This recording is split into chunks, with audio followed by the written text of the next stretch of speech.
Hey, Soraya. How's it Hey, Jeff. going? All right. How about you? I'm doing great. I'm doing great. So we've talked to several people from Rain Parade, including Matt Pucci, Stephen Roback, John Thoman, and Derek C.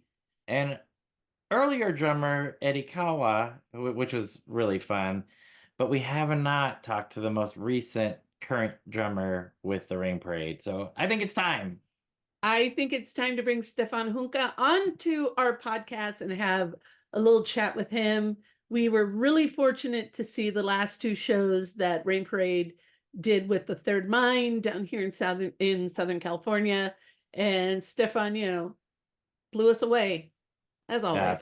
Yeah, So absolutely. I think this is perfect. Yes, yes. So I'm looking forward to this. We've seen his name on a few different records, Matt Pucci related. So this should be Boat fun. Club, Helene, Rain Parade, and a few others. Yeah. Even Matt, that one, Boat Club. Yep, and of course the most recent Rain Parade, Last Rays of a Dying Sun. So Yeah. Just a really talented drummer. And we're excited to get to chit chat with him a little more. And we've seen him in Europe, yes, we have. seen him here in the States. So and they're gonna be traveling from what we see, they're gonna be traveling to Europe. So, you know, there's a lot to talk to Stefan about and never enough time. So maybe we should just jump into it. Let's do it. Let's go. You sound Hi, this is Soraya. great. And this is Jeff. Our podcast is called Paisley Stage Raspberry and Rhyme. A podcast where the two of us play music that we like and share anecdotes and background about the tunes. We hope you'll join our conversation. And without further ado, a grooviar. Let's get groovy.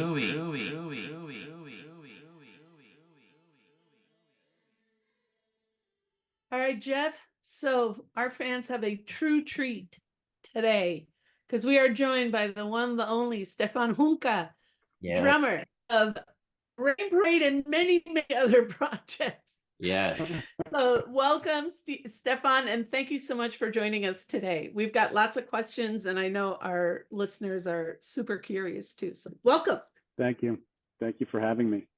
Absolutely. We're so glad. So I think the first time that I saw your name, Stefan, was on a record that Matt Pucci put out, and I think "Understand" was the track that I saw that you were listening Correct. to. So Yeah, go ahead. that's part of the history. That's actually how Matt and I met when we recorded that Helene's album, the first Helene's album. So how did you get pulled into this project? That is a very strange, twisted road. Let's go down it. Yeah, so we're in the Wayback Machine. So this is 25 years ago, I think, maybe a little bit more. Wow. Where I was doing some recording with the Billy Talbot Band in Mendocino, where Matt was also recording most of the tracks for that Helene's record. Okay. And so Billy introduced me to Matt.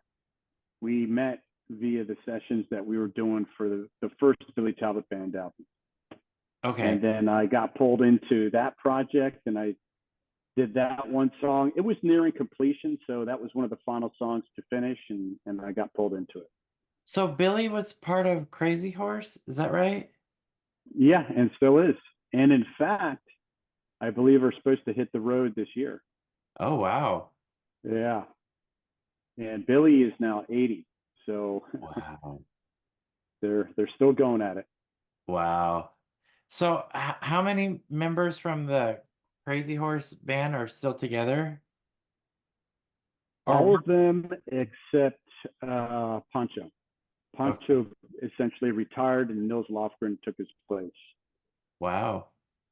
But it's essentially all the same guys. Yeah. So how did you get pulled into that project with Billy? Do you remember that? And yeah, I do. And that was through a mutual friend who had just moved to California. I came to California late 90s. Okay. Via the most recent stop was in New Mexico, where I was living at the time. in this small town in between Albuquerque and Santa Fe. And he moved out to California a few months before I did. And one of his friends owned some property in Mendocino. And somehow Billy had befriended them and convinced them to transition one of the barns into a studio. Now, granted, these friends had a lot of money, a lot of money. Okay. And he essentially enamored himself with them and convinced them to build this compound, including the studio. It's beautiful. It was a huge barn, probably 40 feet tall, that almost looked like a cathedral when they finished with it. And so that's where the studio was located, basically in the middle of the woods. And Billy started his recording with his material at the time that Matt was kind of starting to do his stuff, to my memory. So they sort of converged that way. And when I met Billy, he had mentioned Matt's project. And I said, hey, that sounds pretty fun. Let's do that too, you know, but we kind of got to that after the fact. The Billy Talbot Band was very all-consuming at the time. Billy was a monomaniac, just solely focused on this. And that's what we rehearsed for months and months. And the recording took a long time, but it was a lot of fun. Yeah, I think that was 98. I think that happened in 98 or early 99, if I remember correctly. Okay. So was that your first time in a studio recording? No, I'd been in studios before. The last studio experience was crazy enough. I had released an album myself in New Mexico via, at the time, I met an individual who was producing psychoactive light and sound programs. Oh, wow. For mental health and mental well-being. I don't remember how I got wrapped up into it, but I remember I was trying to have some of my soundtrack material I was doing at the time. I was working with a keyboard sequencer and doing these percussion tracks and just trying to sell this stuff as a little side gig. And I met this guy who pulled me into writing this material for this psychoactive light program.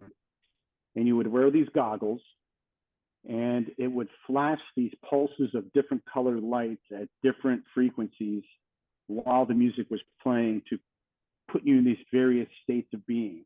Wow. And so I did a soundtrack for one of those things, which I have somewhere in my closet probably, but interesting time of my musical path. That's for sure. Wow. I bet those would be interesting to hear. Very little drums on that. It was very little drums. Oh, wow. So mostly like the sequencing stuff? Yeah. Wow. Mm-hmm. So the next, before then, I did a couple recordings in Philadelphia, but that was okay. many moons ago. Yeah. So you must have started playing drums at an early age then? About 8 or 9 years old. Wow. Wow. Self-taught. I never took lessons. The high school band teacher tried to call me into that situation, and I just wasn't for me. I attempted it once, and that was enough. But yeah, I actually started playing trumpet. Oh. That was my first instrument, was trumpet.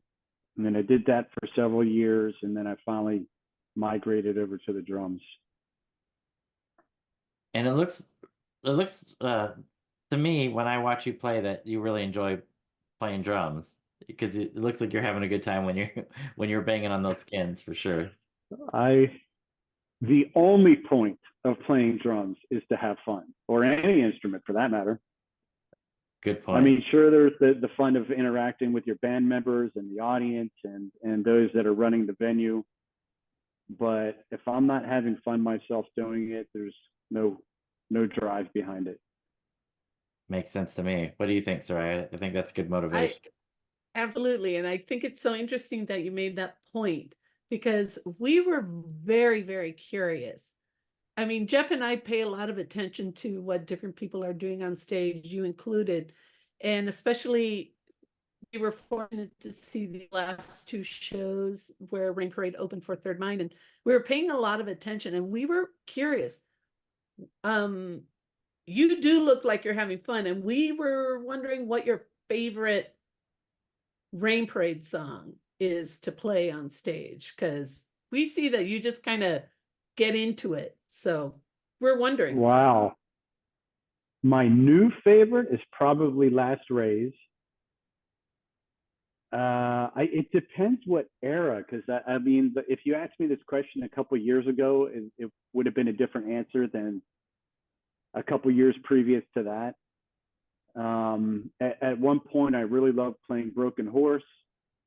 No Easy Way Down is always a lot of fun. I mean, it's sort of like the epic finale, you know. Yeah, the freak. Look at Mary has this very kind of hypnotic drive to it, which is a lot of fun. I guess sometimes it really depends on the mood too. Okay. I mean, when at least for me, when I walk into a venue, it has a mood. The interaction with the crowd that particular evening has a mood, and whatever song represents that mood is what I love playing that evening or that day. Ah, so are you saying that you kind of feed off the room? Absolutely. The whole environment. I mean, the whole point of a performance is to, at least in my opinion, is to filter out the energy that you're taking from a show. And that show includes the environment of the actual building, the crowd, the staff that works there. It could be the weather that day. Any number of these weird factors that happen at that particular time, and they translate through your set, and they translate through my playing. That's what makes it fun. From the same venue, it's different. I mean, we've played the Chapel, for example, a number of times, and it's always different, and it's fun, you know, because the crowds are different and the evening's different. Whether we're opening or there's another opening act, that's different. It just makes it always very interesting, never static. Ah, that's amazing. Soraya, we were at one of those Chapel shows. Yeah, absolutely. That makes perfect sense. We were at one of those Chapel shows, weren't we, Soraya? Yes, we were. Little road trip in an airplane to go see one of the shows. So you've shared some of your more favorite songs to play. Is there any of those songs that you would consider the most challenging in a Rain Parade set?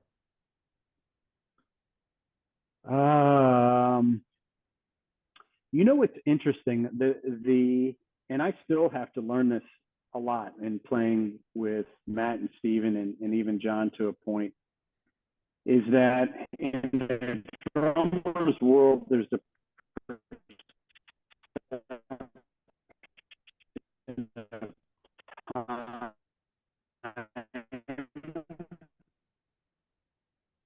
and dynamic, right? And those two elements translate through the evening. If you're feeling a little bit more energized and you play the song at a slightly different tempo, it creates a different energy with the rest of the band. And sometimes it creates like this question of like how fast or how slow, how loud or how quiet. And Matt and I talked about this a lot, actually, is a recent conversation we have about cymbals, right? The use of cymbals and how loud or where that dynamic fits in a certain frequency range. It's a very specific thing, but it's actually a huge color to the song. And my role is to kind of lay the bed for those guys to create the harmonic network. And if I get a little inspired and I play a little loud, it might kind of disrupt that harmonic presentation. And I'm very aware of that. But that's also part of the fun, is like pushing the boundary a little bit, because none of us want to play the exact same thing every single time. I mean, we don't want to sound like the record every time. It's about the performance of the day. So it just makes an interesting like ebb and flow of like, where does the truth sit in that song or that set?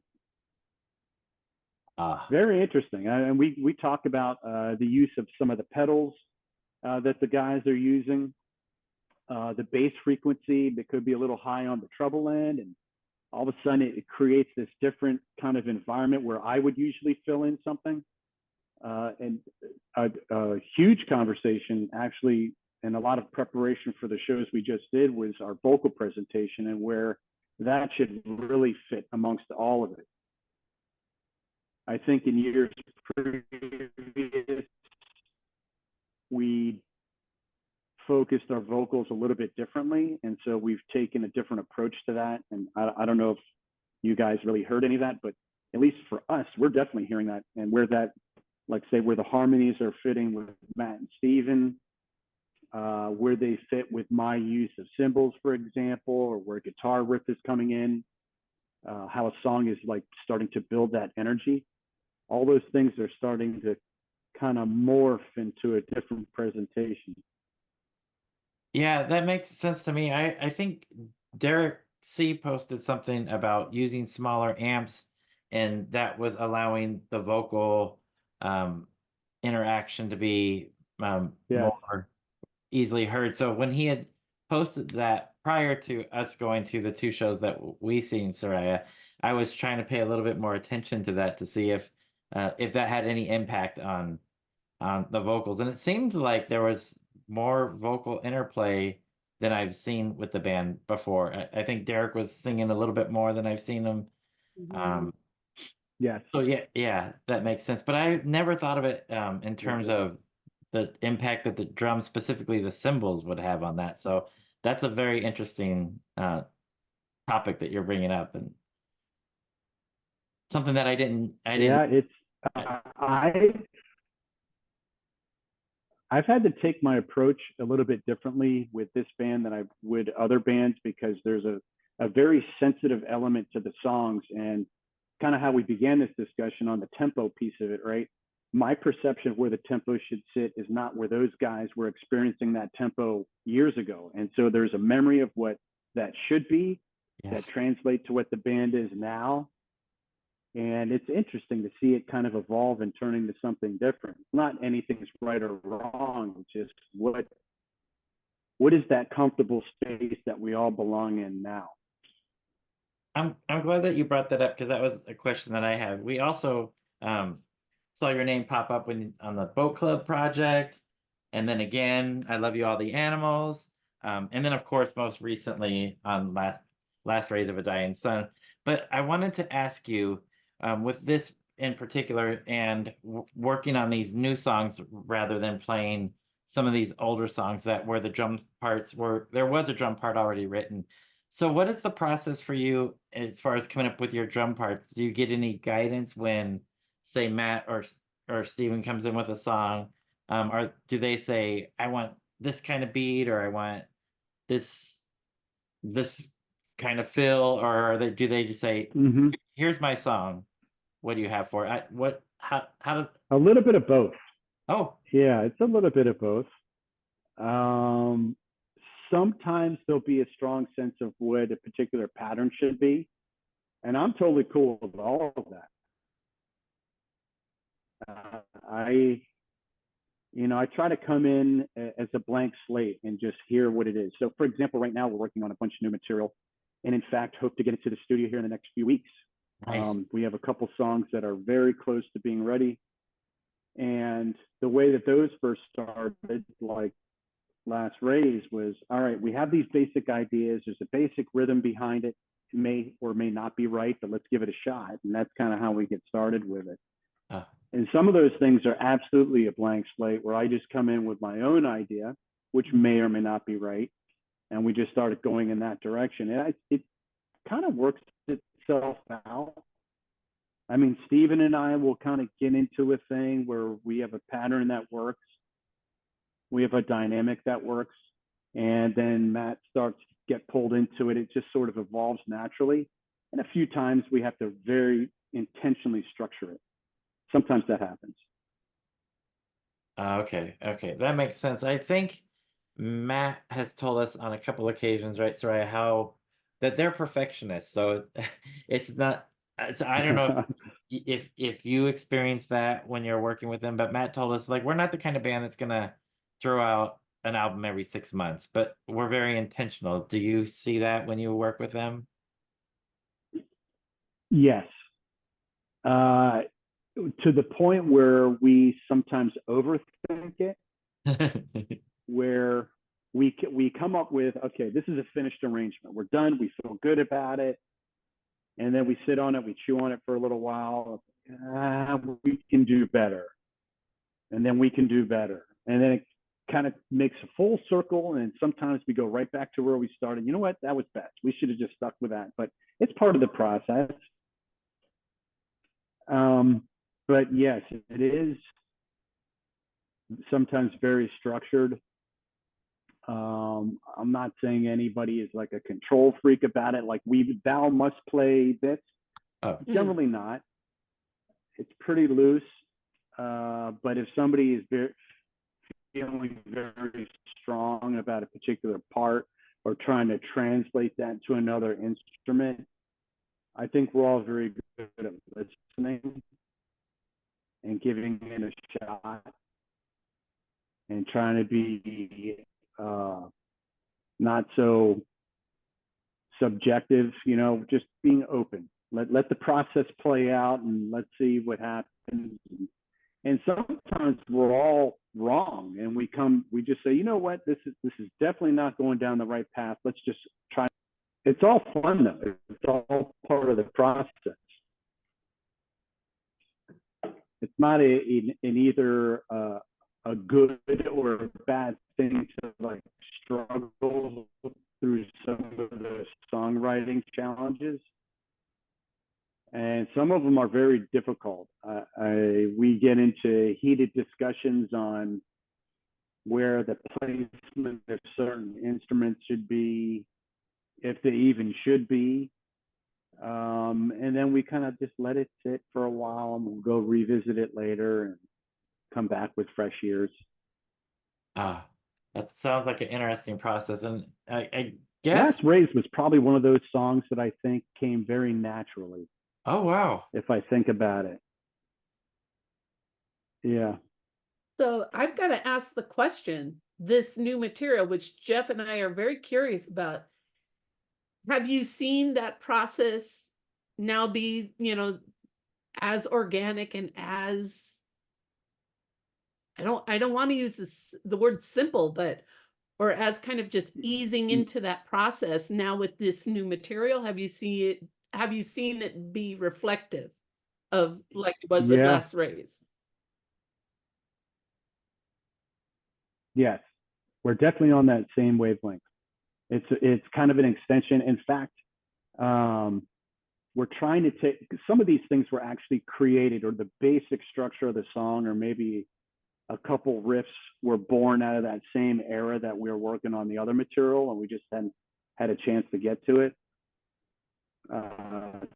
Some are fairly new, but because of the timeline between us working on that material and releasing it to now, it really hasn't been that far of a stretch. So there's definitely a linear path between the material from Last Raise and now.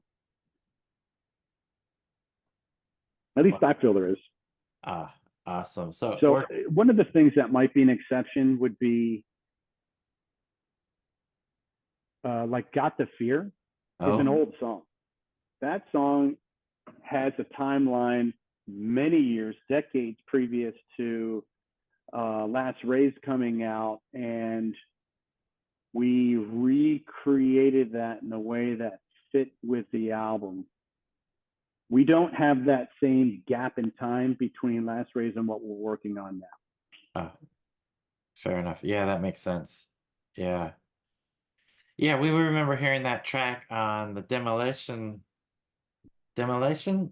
release that came out many, many years ago that the band put out, but this version it is great. I was surprised that you guys didn't have that in the set that you played most recently, because we've seen you guys perform that at the Permanent Records show in Los Angeles. And that was the one song that I was hoping that you guys would play at the Permanent Records show, and you did. But not in this little set that you had opening for the Third Mind. But no complaints about the set list. That was fantastic. Yeah, we did pull it out one show, maybe two. I think Pioneer Town we did it, Oh wow. if I remember correctly. We tried to change our sets a little bit between, the various legs of the tour, between the Northwest and Northern California and Southern California, so that it just wasn't the same set every time. But we did play that at least once, I remember. Nice. That probably keeps it fresh for the band, I'm sure. Mixing It it up. does. Yeah. So, speaking about playing live, so the band is scheduled to play Europe in June, right? I believe some early summer. In June. So, Yes. are you excited for those shows? Have you played over I there? can't wait. It's going to be fun. It's going to be a lot of fun. And so, are those? Just getting to Europe in the Yeah. summertime? Oh, it's going to be awesome. And you guys are headlining those shows, or? Yes, Okay. correct. Yeah. Those are going to be some great shows. Yeah. Well, with the exception of maybe the Ascana Festival in Spain, which, that's kind of a little bit different, Yeah. which is a huge festival. I don't know if you're familiar with that one, but I'm not. Soraya, have you heard of that festival before? I have. Yeah, it's a big thing, but I mean, I love the creativity and the fearlessness of Rain Parade. So I think, well, I think that festival has no idea what they're gonna get, and they're gonna eat it up. They're gonna eat it up. It's gonna be cool. I it's going to think be fun. there was speaking of festivals and Rain Parade, I think the band played a Psych Fest in Austin many years ago. Stefan, were you on that? Did you play that show? No, I didn't do that one. Yeah, I don't know too much about that, but I know that they did play some Psych Fest in Austin more than a decade ago, if I'm not mistaken. Yeah, it But was a bunch. Probably was around 2012. okay. Yeah, Okay. I took a break out of Rain Parade for maybe 2 years. Okay. As many drummers would do, we overcommit, and I had overcommitted myself to all these other projects. That was at about the same time I started working with John Anderson, and I got really wrapped up into that, and I was working with Billy, and then I had another project at the time called Last Man on Earth, and then I had a project with my brother going, and Rain, at that time the band had just gotten new life, so it was really undefined if that was sort of a one-off or was this going to be an ongoing thing. Right. And that's when Gil Ray stepped in. Oh, okay. And Gil was such a sweetheart, such a great guy, good drummer. We all miss him. Yeah. But I think it was about 2 years where Gil was drumming. That Psych Fest might have been about that period of time. Okay, yeah. So sorry, I think that would have been when we saw that Paisley Underground Fonda show. Yeah. Yeah, it's So true. so wait, let's go back a little bit. John Anderson. So of Yes, are we talking about that Anderson? How was it working with him? He is the nicest person I've ever met. He's such a gentle soul. And the thing that's really interesting about John is he is constantly percolating all these musical ideas. He's very much like ADD. He's focused on this thing, squirrel. He's going to the next thing. He's going to the next thing. And you just have to be on for the ride with that. Okay. And I got used to it. I met him in 2010. Okay. I think it was 2010. And I worked on this thing he did called Open, which was this 22-minute opus that he had done. And I did drums and a lot of percussion on that. But anyhow, so at that time, I was starting to develop my relationship with John. Billy was getting into his second recording, his second album. Okay. and I was just starting to work on an album with my brother, his first album that we were doing together. So it was sort of all these things swirling around at the same time. Okay. Yeah, I was busy. And your brother is Marcus, right? Is that correct? Yeah. Yep. And he's played with everyone over the years. So I think the Rollins band, right? His last main gig was with Sparks. Oh, yeah. Yeah, that's the Rollins band was the springboard for his old band, Mother Superior, in the 90s in LA. And then he befriended Sparks and Daniel Lanois and MC5 and all these other people that they started working with over the years. Wow. But anyhow, my brother and I had been working on material. Marcus Blake and the Gemini Thieves Spain. That's how I found out about the Escena Festival, was when we were doing. But John's the trajectory of working with John. These guys that will be hyper focused. You're talking to him every day. He actually lives in Arroyo Grande near Pismo Beach, and he has a sort of a compound up there in his home studio. And so I was going there and working on material, and then he got busy with another project, and I said, hey, what happened over here, John? All of a sudden, all the momentum just left while he focused on another thing. And I got used to it, and I just keep my expectations realistic with that, because he's busy doing his own thing, and but he gives me a call every few months asking me questions. Hey, you remember that file you sent me about this thing or that? And let me go look that up, John. So it's sort of this it's a roller coaster ride, but there's nothing, no ill will or nothing negative about it. It just is what it is. Yeah. He had been talking with me about releasing this project called Zamran, which is an expansion on that thing Open that I did with him.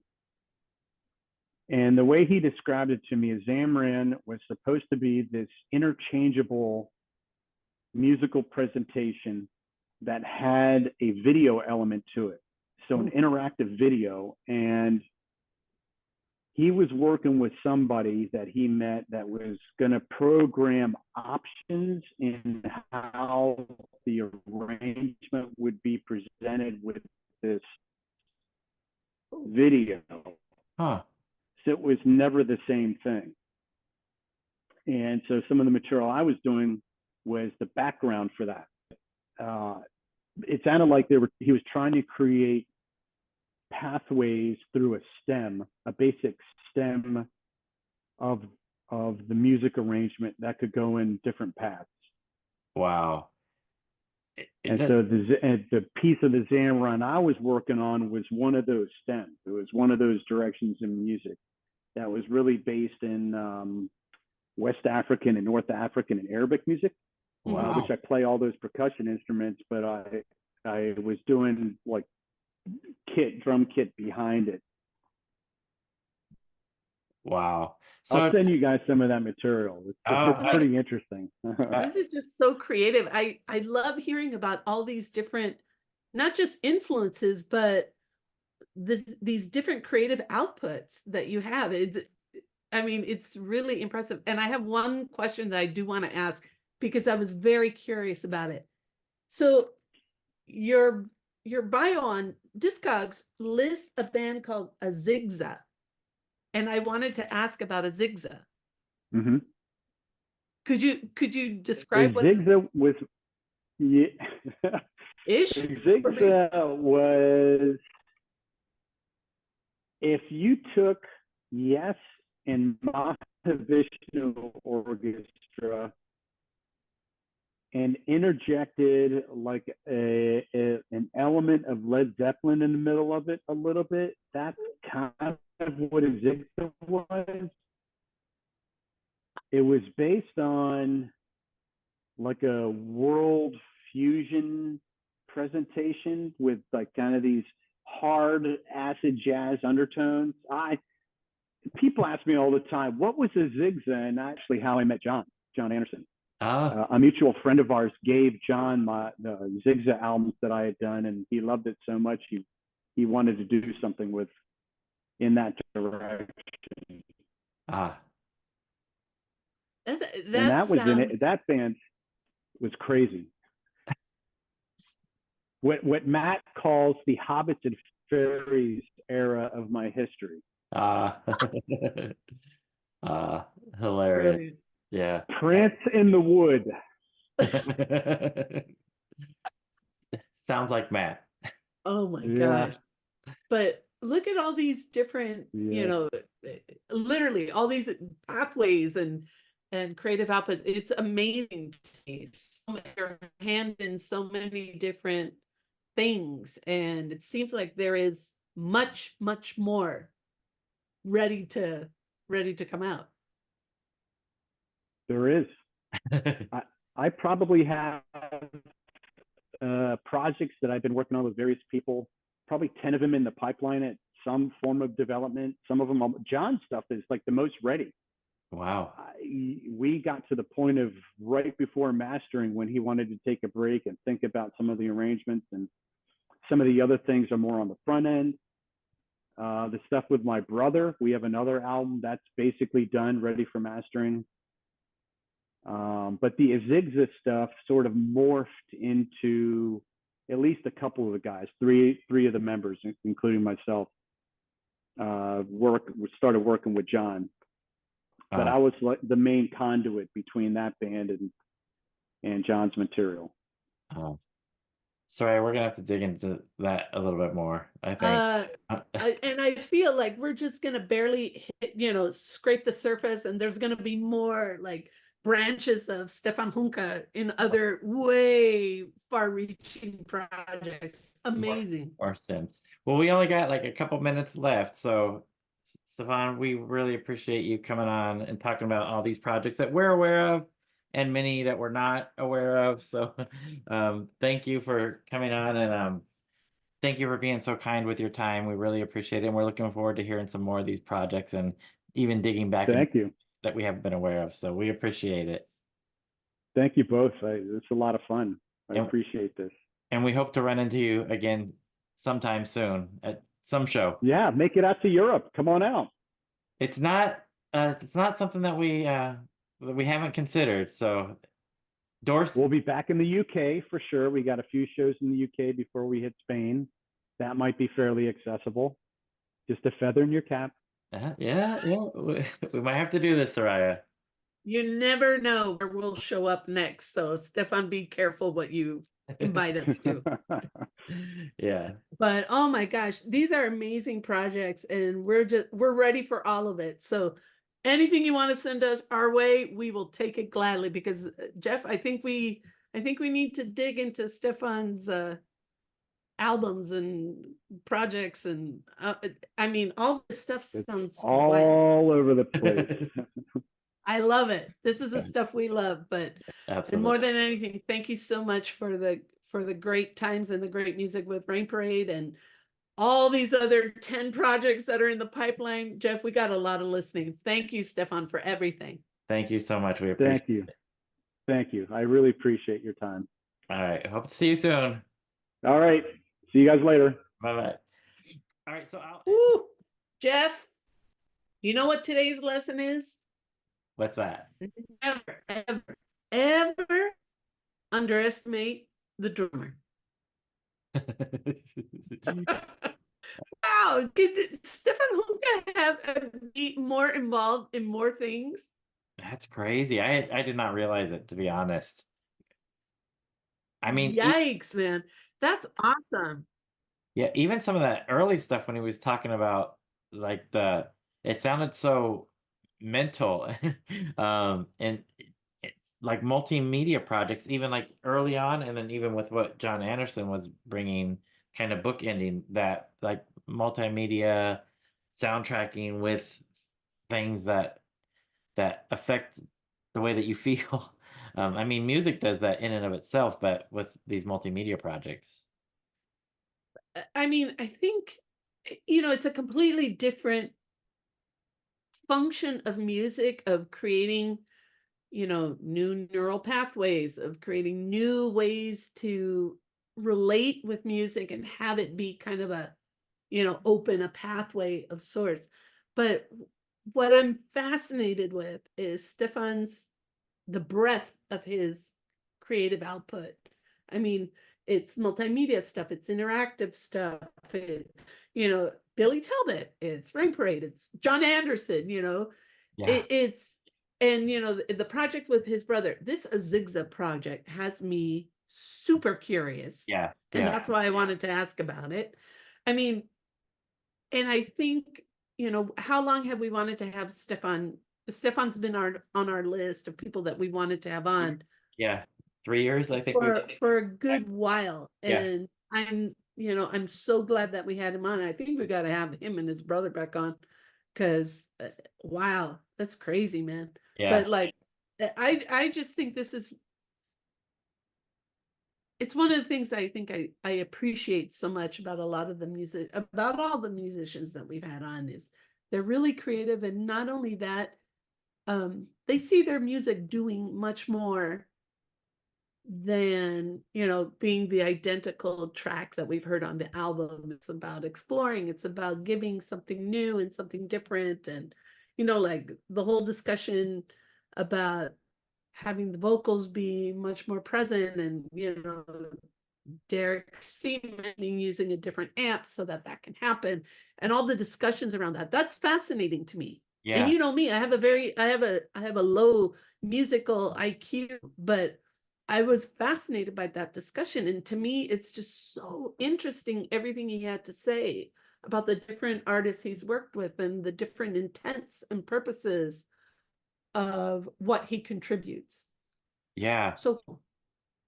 I was gonna say, you were talking about that and the impact of the cymbals on. He was talking about that, and him and Matt were talking about that, and the impact of the songs, and all that. I didn't realize how cognitive, or like how, I don't know if that's the right word, but how um, he approaches it with on such an intellectual level, as well as emotional, um, and very aware of what he's doing in his part in the band.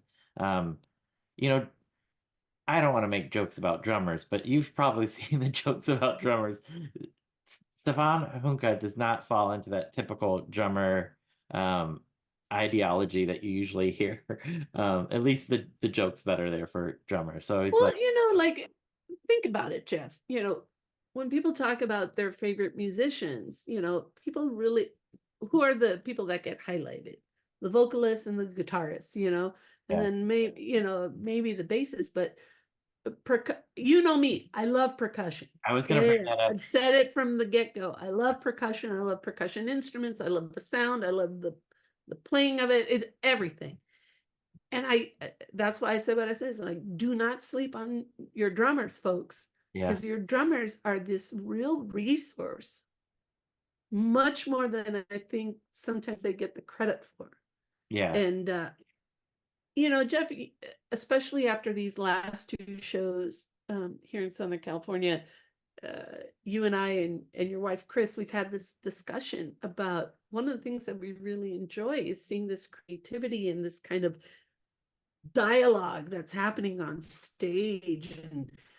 And it's one of the things that we enjoy about the bands that we love. And you know, Rain Parade showed us that, Third Mind showed us that. It was ridiculous. um it was just so, it's what an interesting conversation. And you know, we've talked about it, we love musicians who talk with this passion and care for their art, you know. And absolutely. Stephan Junca, wow. Yeah, yeah, that was amazing. I was gonna bring that up about your love for percussion during the call. That was actually one of the notes.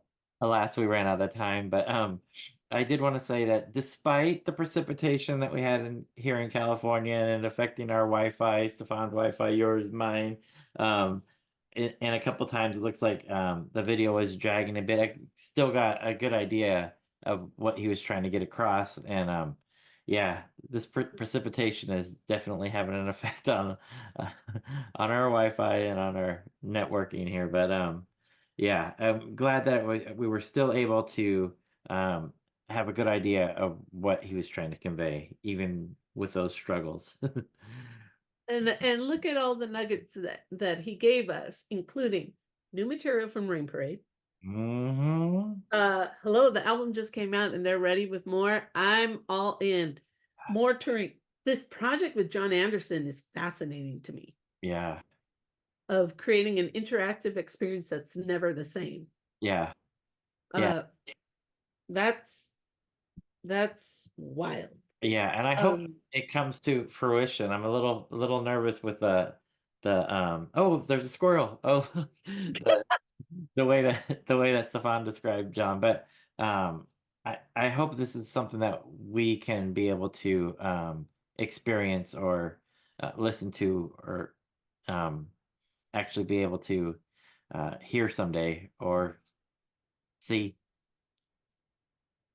You know, we've got lots of listeners who I'm sure have lots of files, you know, who probably have found something along the way. But you know,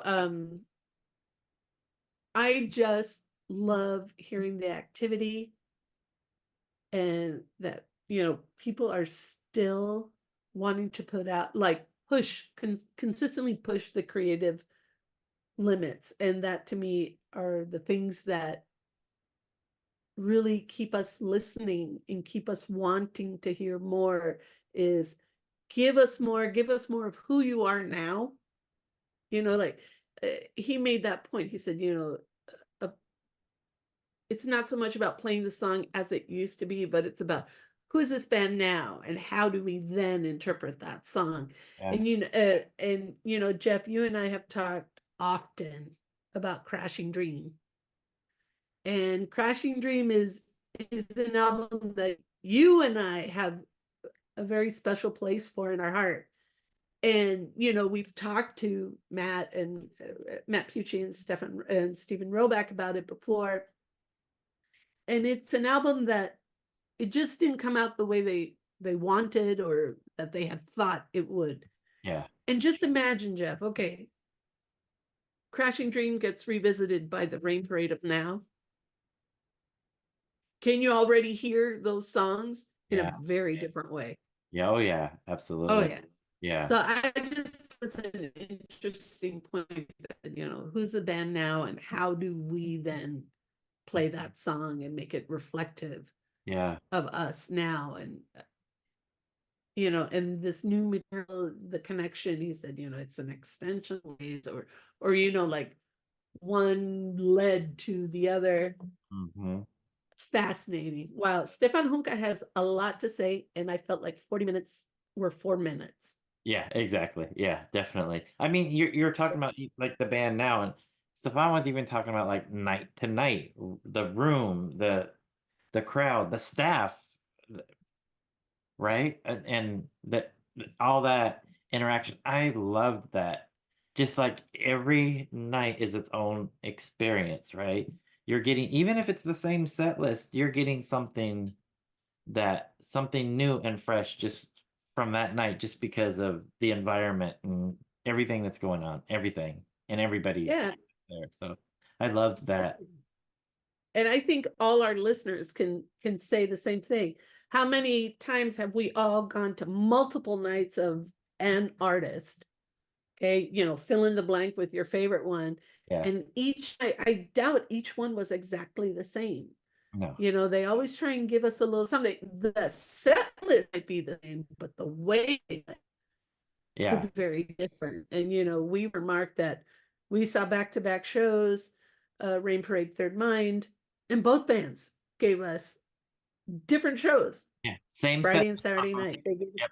Yep. And every Yeah. song is exactly the same both nights from both bands. But completely different shows. Yeah. And again, the vibe of the audience also, that's such a important role. I thought it was so interesting how he mentioned, we kind of, that helps or, enhances what we do on stage. Yeah. Just fascinating creative process. I'm so grateful that we had him on. Yeah, absolutely. And like you said, it's been something we've been wanting to do for years. So I'm glad we finally made it happen. So And I think it also is important to note, that pause that Stephan took in Gil Ray, the great Gil Ray stepping in, and we were able to see him for the Paisley Underground shows here at the Fonda, and what a great man, great drummer, great musician.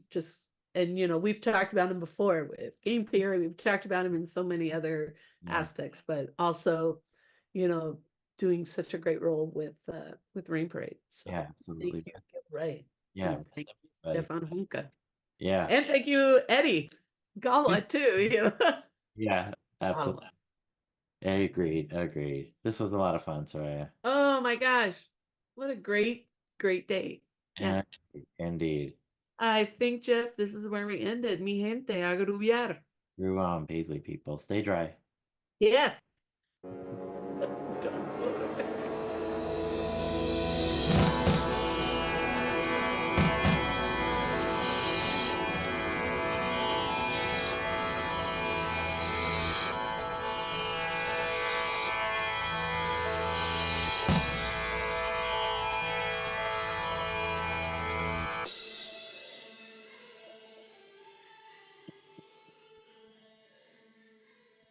It doesn't show that you're recording. Hey, Soraya. Hey, Jeff. How's it going? I don't know. My internet is unstable, much like my phone. You never know. Are you still above water? At least.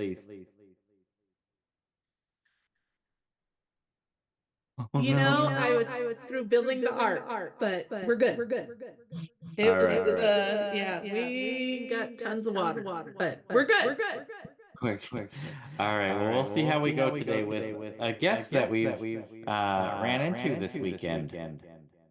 So we've talked to several people from Rain Parade. In fact, everybody in the current lineup, including Matt Pucci, Stephen Roback, Derek C., and John Thoman, of course. But there's somebody that we haven't talked to in the band. I think I lost you.